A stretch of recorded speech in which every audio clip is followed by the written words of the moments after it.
옛날 우간다 변방에 마을이 하나 있었다. 어느 날 마을에서 멀지 않은 숲속에서 코끼리 왕을 중심으로 코뿔소, 사자, 버팔로, 하이에나가 모였다. 동무들, 오늘 우린 우리와 우리 가족들을 해치는 인간들을 어떻게 응징할지 논의하기 위해 이 자리에 모였소. 인간들이 매일 숲에 들어와 얼마나 많은 동물들을 죽였는지 생각해보시오. 며칠 전에도 인간들이 만들어 놓은 말뚝 박힌 구덩이에 내 가족들이 빠졌소. 여러분에게도 이런 슬픔이 있을 거라 감히 생각하오. 이제 우리들이 복수를 할 때요. 여러분들의 제안을 듣겠소. 코뿔소 형제여, 당신이 먼저 말씀해 주시오. 코뿔소가 일어나 말했다. 동무 여러분, 인간은 네 발 달린 우리 부족에게 가장 위험한 존재입니다. 얼마 전 내 사촌이 숲속을 걸어가다가 덩굴에 발이 걸리고 머리로는 뾰족한 말뚝이 떨어져 그 자리에서 죽었습니다. 언제 어디서 머리에 말뚝이 박힐지도 모릅니다. 그러니 바로 오늘 밤에 마을을 덮쳐 완전히 파괴하자고 제안하는 바입니다. 코뿔소가 말을 마치자 코끼리가 엄숙하게 돌아서며 말했다. 사자동무? 이제 당신의 생각을 말씀해 주시오. 당신의 생각도 우리와 같다고 믿어 의심치 않소. 사자가 말했다. 여러분, 인간의 교활함은 헤아릴 수조차 없습니다. 물론 여러분은 우리 사자 부족에게도 불만이 많으시겠지요. 하지만 우리는 공격하기 전에 먼저 큰 소리로 경고를 하고 도망갈 시간을 줍니다. 하지만 비열한 그 두 발 달린 짐승은 곳곳에 그물, 덫, 떨어지는 말뚝, 구덩이나 올가미를 숨겨놔서 어디 한 군데 안전한 곳이 없게 만들었습니다. 게다가 우리 사자 부족들은 생존을 위한 고기를 얻기 위해 여러분을 공격하는 것입니다. 여러분들이 먹고 살기 위해 사냥을 하는 것처럼요. 하지만 저들 인간들은 그렇지 않습니다. 나는 그들이 내 누이의 이빨을 목에 걸고 허리에는 가죽을 두르고 있는 것을 보았습니다. 인간은 우리 모두의 공동의 적입니다. 복수를 향한 나의 의지는 아주 확고합니다. 코끼리가 말했다. 버팔로 동무, 당신은 어떻소? 당신은 힘이 세서 우리의 동지이자 적이기도 하지요. 당신의 의견을 들어보겠소. 내 인간들을 얼마나 증오하는지 설마 모르는 거요? 내 가족과 친척들을 무자비하게 해친 인간놈들. 그들을 어떻게 죽일 것인지는 나한테 묻지 마시오. 분노가 너무 커서 생각할 여력조차 없으니께. 나는 인간놈들의 몸에 내 뿔을 꽂을 수만 있다면 뭐든 할 거요. 자, 나의 친애하는 하이에나 동무여. 당신의 지혜로운 해결책을 들어보겠소. 여러분, 사악한 인간들에게 여러분이 말한 복수의 이유를 들려주면 그저 비웃음만 살 것입니다. 사실 우리 하이에나들은 뼈다귀와 쓰레기를 먹으며 인간에게 빚을 지고 있긴 합니다만 인간들이 기꺼워서 우리에게 먹을 걸 주는 것은 아니기 때문에 딱히 고맙지는 않습니다. 밤에 움직이는 것은 나 같은 하이에나에게 아주 적격입니다. 당장 오늘 밤에 공격하시거든 저희에게 맡겨주시지요.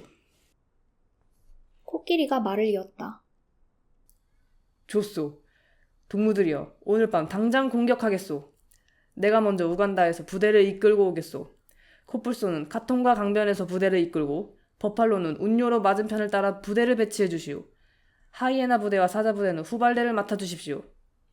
자, 드디어 우리의 오랜 수건을 풀 때가 되었소이다. 자정이 지나자 네 발 동물의 부대가 마을 주위로 몰려들었다. 코끼리 부대는 뿔뿔이 흩어져 마을을 덮쳤고 집들을 마구 짓밟았다. 코뿔소 부대는 뿔을 이용해 인간들의 둥지를 빈 달걀 바구니 차듯 휙 하고 내던져버렸다. 버팔로들은 일제히 울부짖으며 뿔이 닿는 대로 모두 들이받았다. 사나운 맹수들은 희생물인 인간들을 갈기갈기 찢었고 피해 잔치에 완전히 취해 포효하고 으르렁거리며 웃음을 터뜨렸다. 한편 키바티는 자정 무렵 배가 아파 자다가 깨어난 뒤 잠에 들지 못하고 있었다. 화롯불 옆에 앉아있던 키바티는 귀가 찢어질 듯한 동물들의 말굽소리를 들었다. 다른 쪽에서는 짓밟히는 소리가 들렸다. 분위기가 심상치 않음을 느낀 키바티는 부모님을 깨웠다. 아버지, 빨리 와보세요. 어머니도 당장 일어나셔야 해요. 밤에 잠이 오지 않아 깨어 있었는데 무슨 일이 일어났다는 경고를 들으려고 그랬나 봐요. 근처에 있는 큰 나무에 올라가 살펴봐야겠어요. 얘야, 네 말이 옳다. 평야의 귀신들이 마을을 공격하러 모이나 보구나. 그러니 사람들이 반격도 못하고 이렇게 조용하지. 빨리 나무에 올라가 보자. 그들은 커다란 동굴나무 위로 올라가 온갖 종류의 맹수들이 지나다니는 것을 보았다. 키바티와 부모는 나뭇가지와 덩굴에 몸을 숨긴 채 친구와 친척들의 끔찍한 종말을 지켜보았다. 저녁 무렵이 되자 코끼리 왕 주위로 동물들이 모여들었고 그들은 그르렁거리며 알 수 없는 대화를 했다. 아버지, 이 문제를 해결하지 못한다면 저는 인간의 아들이라 할 수 없을 거예요. 네가 하려고 하는 건 무엇이든 해봐라. 우리를 위험에서 구해낼 수 있는 것은 지혜와 깨란다. 그 지혜를 나나 너의 엄마가 아닌 네가 가졌구나. 제가 돌아오기 전까지 절대 나무에서 내려오지 마세요, 아버지. 조용히만 있다면 여기보다 더 안전한 곳이 없어요. 우리는 이곳에서 앞으로를 대비해야 돼요. 그런데 아들아, 너의 계획은 무엇이냐? 오늘 밤에 동물들이 사냥을 나가면 저는 쓸만한 무기를 찾아보고 함정을 만들어 동물들을 잡을 거예요. 알겠어, 내 아들아. 아주 좋은 생각이구나. 별이 하늘에 뜨자 키바티는 나무에서 내려왔다. 키바티는 곧장 집으로 가서 무기들을 가지고 나무에 올라가 잘 숨겨두었다. 그리고 하계 둥지에서 알 몇 개를 들고는 운요로로 향했다. 마을에 도착한 키바티는 큰 소리로 동물을 불렀다. 여보세요? 모두 자고 있나요? 불쌍한 나그네를 좀 재워주세요. 춥고 배가 고파요. 경비를 보던 버팔로 부족장이 소리나는 밖을 내다보니 어깨에 천조각 하나만 걸친 소년이 서 있었다. 뭐야 넌? 버팔로가 거친 목소리로 물었다. 저는 운요로에서 온 키바티예요. 원하는 것이 뭔디? 하계 알을 구울 약간의 불과 잠잘 곳만 있으면 됩니다. 저는 운요로 숲에서 혼자 살고 있어요. 부모님은 돌아가셨고 집도 없어요. 일만 시켜주시면 여기 머물면서 먹을 것을 많이 구해오겠습니다.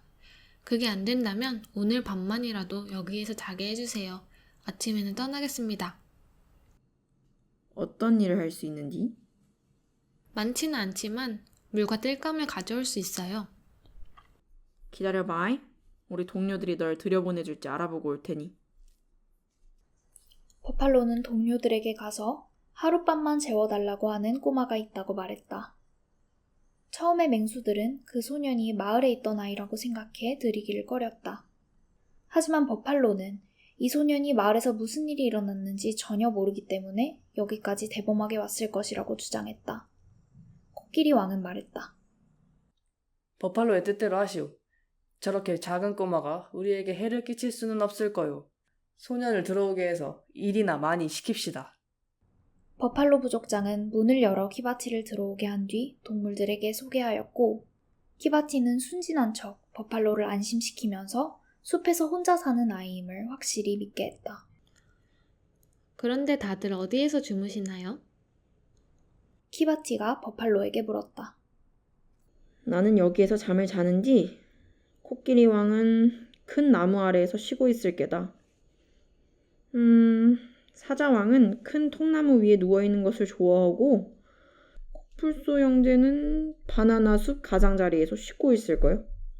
하이에나는 뼈더미 근처에서 코를 골고 있겠지. 잠시 후 버팔로는 휴식을 취하려고 문 근처에 누웠다. 키바티는 버팔로 옆에 누워 잠든 척했다. 키바티는 버팔로가 잠에 든 것을 확인하고는 끈으로 버팔로의 네 다리를 묶었다. 그리고 한쪽 끝을 올가미로 만들어 목에 감았다. 다음에는 코끼리와 코뿔소 쪽으로 기어가서 그들의 다리를 묶고 올가미로 목을 조인 후 밧줄로 몸 전체를 서너 번 빙글빙글 돌면서 묶었다. 그런 다음 키바티는 성문 밖으로 나가서 그물묶음을 가져와 잠자는 사자 위에 커튼처럼 가볍게 씌운 후 울타리에 걸었다. 같은 방법으로 하이에나 위에도 그물 하나를 씌워 울타리에 고정시켰다.